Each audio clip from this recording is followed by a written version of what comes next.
Uh, Tim, would you like to introduce your program? You need to unmute. Tim, you'll need to unmute.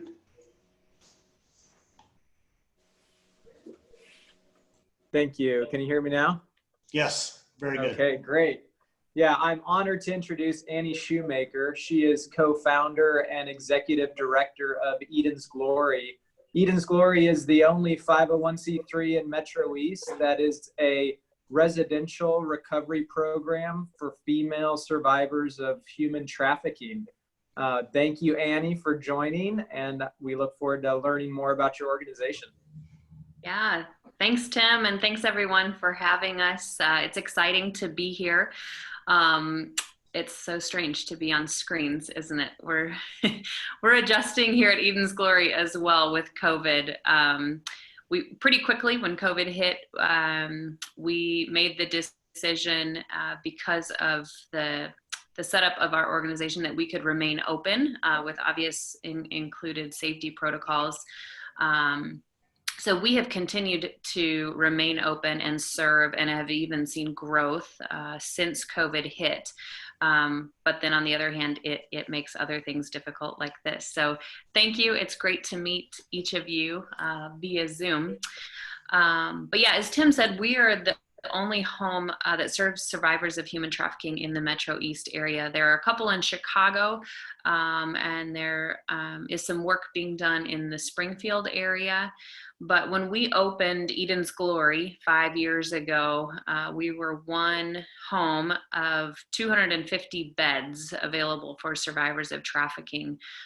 So I know trafficking is getting more and more language and just exposure.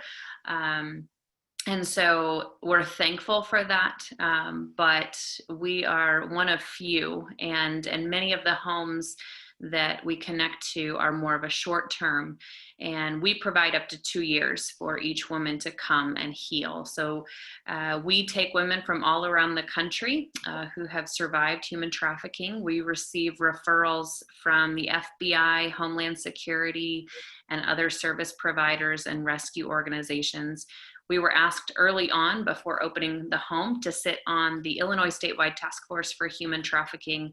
And that's where we just were shocked at how few homes there were, and heard from law enforcement and other survivors themselves saying, we need more than a check, we need more than a shelter, we need more than a job, we need holistic health and help.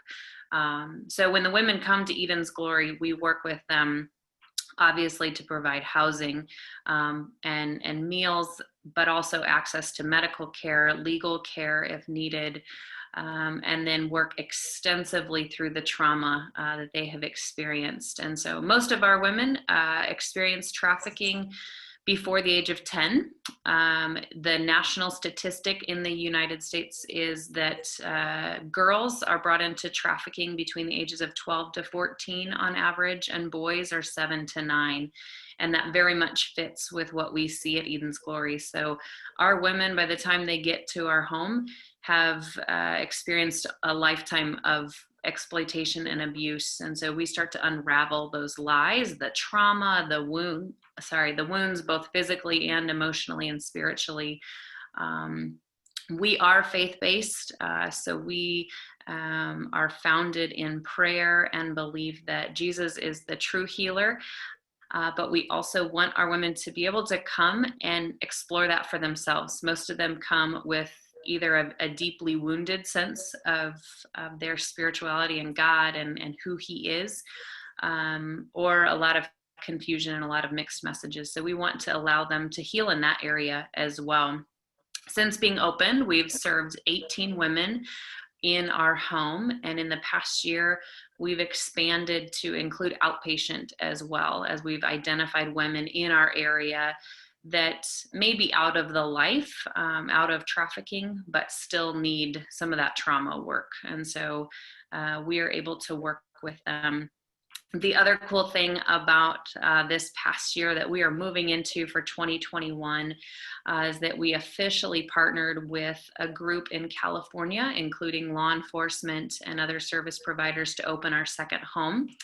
So as we go around and share the vision of Eden's Glory and talk with survivors, more and more we hear there's such a need for this and we want to do more. So we're excited to be launching that in 2021. We're in the midst of training their staff currently.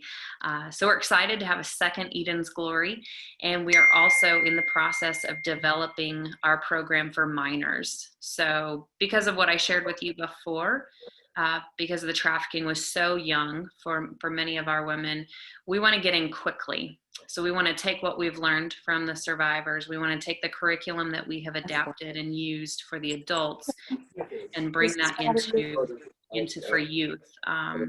So we want to work with foster parents, foster families, and other service providers to come in and fill that gap so that the kiddos are not left with 20 plus years of confusion and lies and exploitation.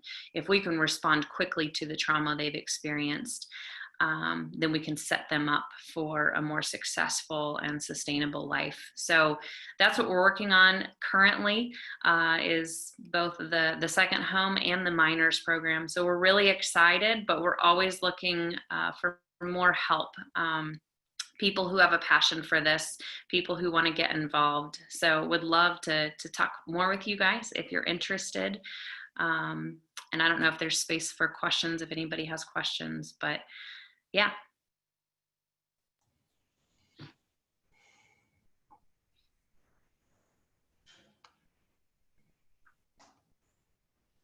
I think this topic is one that a lot of people would assume or be surprised that there would be a need in locally. That's the kind of thing that happens somewhere else. Yeah. And not here. It just. I have a question. Yeah.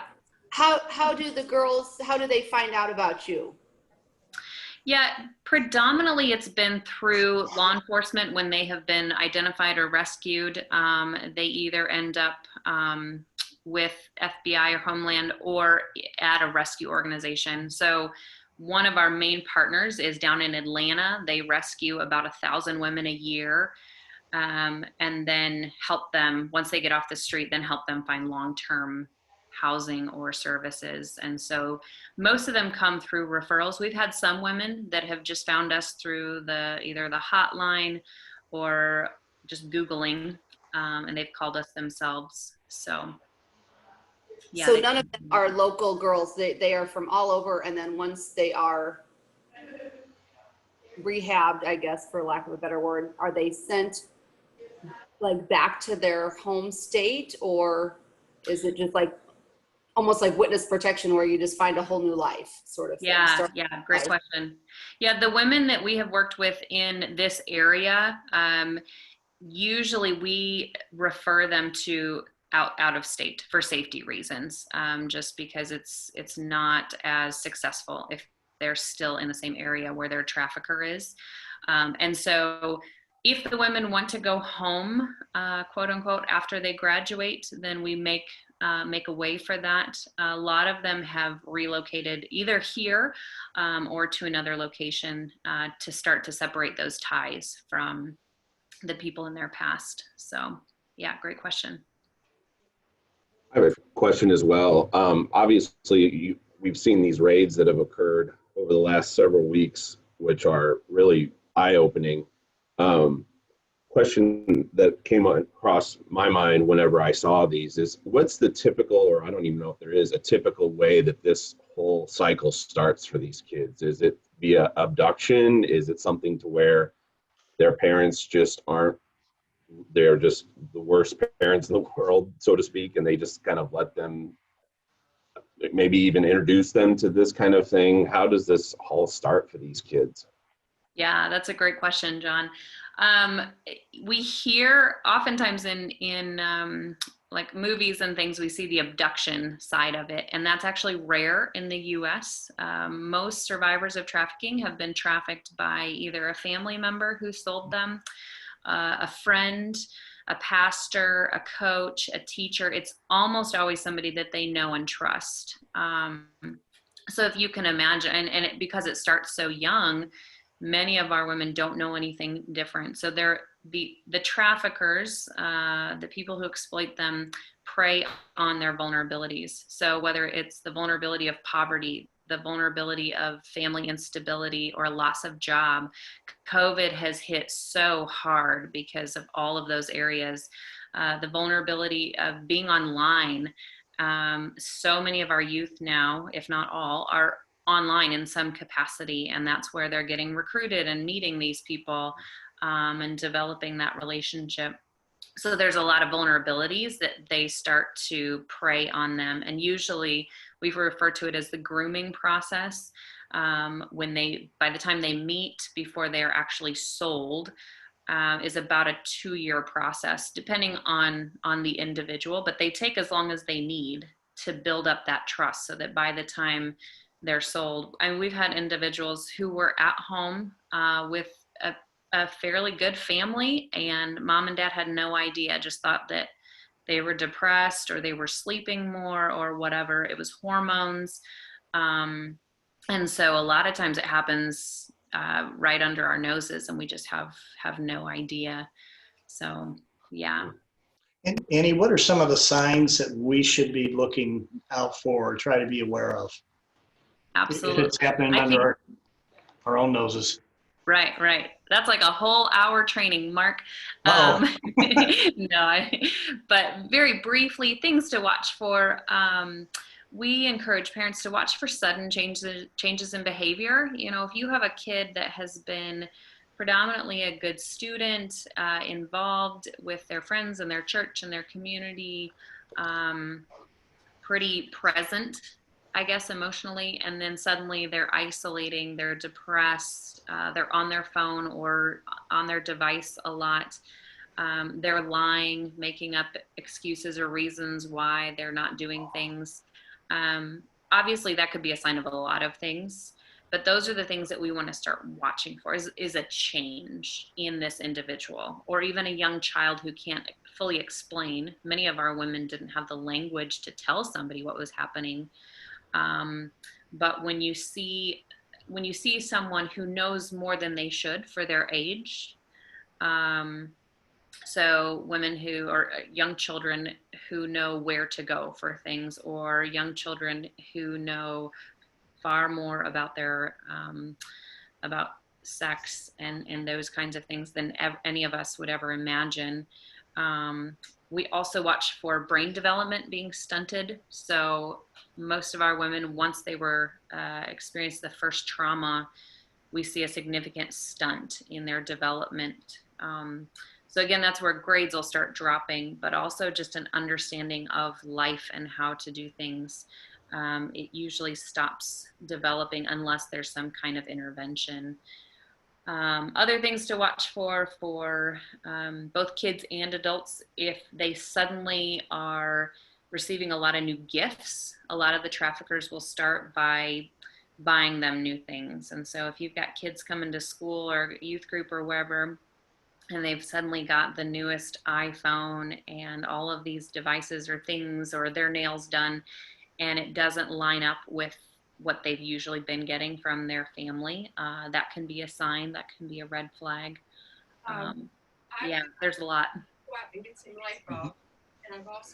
I think I heard you mention a 2-year program for them. Yeah. Could you walk us through the 2-year part? I guess. Yeah. The fundamental elements, why it takes 2 years and what transpires. It's a great question. Yeah, we decided early on, based on a lot of evidence and research that we had done, that it needed to be at least offered. Many of them don't want the full 2 years, but we need to at least offer a full 2 years. because if you can imagine, so the whole first year that they are with us, we just focus on healing. We tell them, don't worry about a job yet. Don't worry about bills. Don't worry about your education. This is time for you to heal. So when you have deep trauma wounds from the age of 3, and you're now 26, to unravel that takes significant time. So that first year, they are in class Monday through Friday, 9 to 5, whether it's a trauma class, counseling, life skill classes, spiritual development classes, where they're just relearning life and their perspective.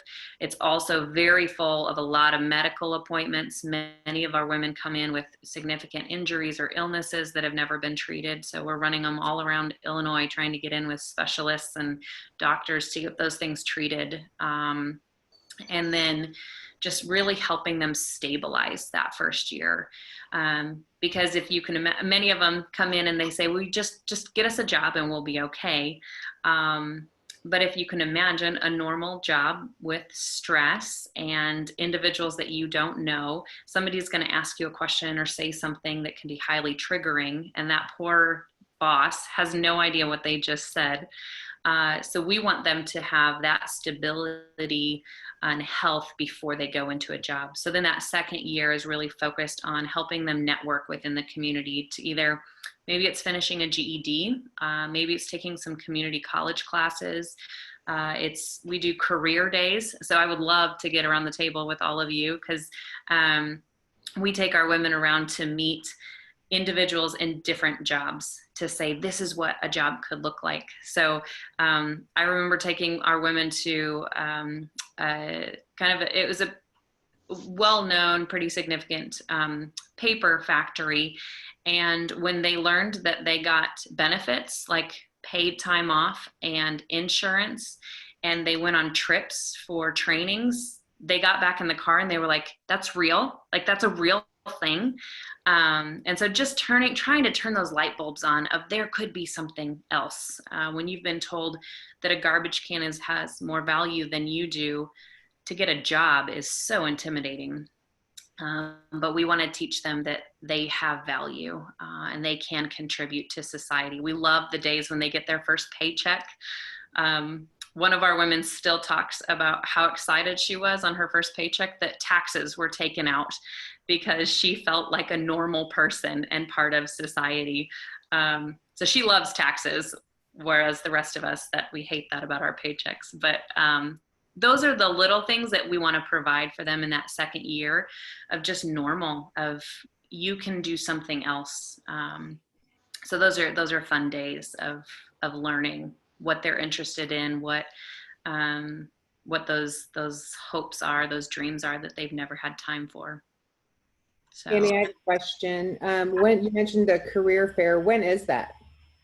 It really depends on the women. So once we have a woman that's ready to move into that stage is when we start calling around and saying, hey, can we meet? So we have a whole list of people who have said, if you have a woman interested, call us. And so we keep that list going, and then we have her meet with that individual for a couple hours and just, hey, what's a day in the life? So it depends on the residents and the employer and their schedule. So how would any of us go about getting on that list? You can email me, Annie, ANNIE, at edensglory.org. If you want to get on that list. I will say there's a lot of men around, which I love this. Most of my presentations are to mostly women, so this is exciting. If we can have a female in the room at least with the male, we want them to see healthy, good men who are on the other side of this. But also interactions with men can be difficult. So we try to tag team that with just somebody, and that can be a staff member, is often the case, is just a female staff member meeting. But yeah, we love to show them that there are men on the other side, that what they've experienced from men in the past does not define all men. So thank you to each of you who want to be on the other side of this. You can also, if you want more information, our website is edensglory.org. We're also on Facebook and Instagram. We're doing a big birthday bash this month virtually in response to COVID to help fill in the gap. So you can check us out there. That's both places where you can volunteer to get involved. You can invest financially, as well as just learn more about our programs and what we're doing.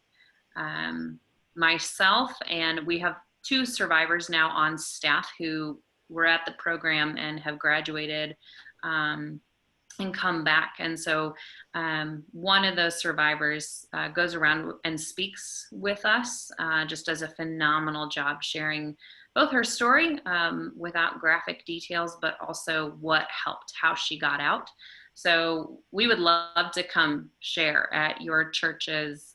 We do trainings all the time on online safety, on what human trafficking is, on the prevention side. So feel free to reach out as well if you want more information. We can do virtual. We've done several of those. So yeah. Annie, what's your funding? We are completely donor-based. We've gotten a couple grants, private grants, but we are predominantly donor-based. We don't receive any federal funding. So yeah, it's primarily individuals and churches. And yeah. Annie, I would imagine the need fluctuates from year to year, but roughly how many folks do you, I guess, minister to? Well, we've had 18 since we opened. So usually, because it's a 2-year process, we'll usually have anywhere from 4 to 6 in the year come in and out of the program if they leave early. We've had a number of women come back who left prematurely and have come back in the last couple years and said, can I take some more classes? Or even just called us to say, hey, the Dave Ramsey class that you taught me, I'm still using it. So we do both work with the current residents, but we have significant aftercare program as well that we stay in touch and work with them on counseling and case management to help keep them out of the life. So we also have opportunity. We have a chef in St. Louis. His name is Chef Rex Hale. I don't know if you've heard of him. Pretty phenomenal chef who has offered to cook an in-home dinner. We're calling them Jeffersonian style dinners, if you've heard of those, where we gather about 10 people around the table and just share about what trafficking is, but also hopefully get like-minded people in the room to talk about solutions. And he will cook a beautiful dinner for all involved. So if any of you would be interested, it's a way both financially to support Eden's Glory, but also to learn more and bring people in your network in that you think might be interested in being a part of the solution. Cool. I think so. Well, we do. Annie, I guess first off, are there any other questions? And it's my sense that you had and have everybody's rapt attention, even for a Zoom meeting. And you know, while the topic may not be best, it's one that needs to be considered, and you've done a very good job of presenting that. Thank you. So Thank you. thank you for taking the time to do that. Thank you. Thanks for taking your time to listen and hear. So Let's see. Looking at some. If somebody wanted to support your organization individually, I guess they go to the website, because I had it up here, and there's a tab on there, Invest Today. Yep, that's it. Yep. Okay. Yeah, I wouldn't be surprised if you get a flood of emails from folks. I love it. There's a ton of people with good hearts in here. I love it. That's awesome. Let's see. Oh, okay. Masanda, is that you doing that? Yeah, that's me. I just put it up Okay. here. So, yeah. I thought I was losing the meeting there for a minute. Sorry. Okay. All right. Well, Annie, thank you. And Tim, thank you for bringing this program. It's well worthwhile. Thank you. Before we go into our breakout rooms, I want to remind everybody next week, Mike Winos has the program and the invocation, Carolyn Kester. And unless there's anything else. Hey, Mark. Yes, sir. Real quick, I apologize, didn't mention during announcements. We are looking at a trash pickup, so we do that periodically on Goshen. So haven't narrowed it down. We're either looking at Saturday, the 17th of October, or Saturday morning again, either 17th or 24th, around 9ish. I'll send out an email and look for folks to be involved with that. So I just want to mention that briefly. Okay. Awesome. Thanks, Kai. That also reminds me, I probably, we're looking to do combination live meetings and Zoom. Our target date at the moment is October 15th. So it's about 3 weeks out. Currently, we would be maxed out with 25 people in live attendance at the church. We're setting up an RSVP 1 week at a time to accommodate people. Once we reach the max, then you'd have to attend by Zoom. But we're gonna give this a shot and see what we can do. There'll be masking and social distancing and all the appropriate things. The food will be served cafeteria style from behind the counter out of the kitchen by Barb and Diana. So keep your fingers crossed that we're able to pull that off and get back to some sort of normalcy. Okay. And if anybody has any questions or concerns, please send them to me. We're trying to cover all the bases beforehand, and but I'm sure we'll get curveballs thrown at us. So we'll see what we can do. So unless there's anything else, how about if we move to the four-way test? Masanda, if you could unmute us.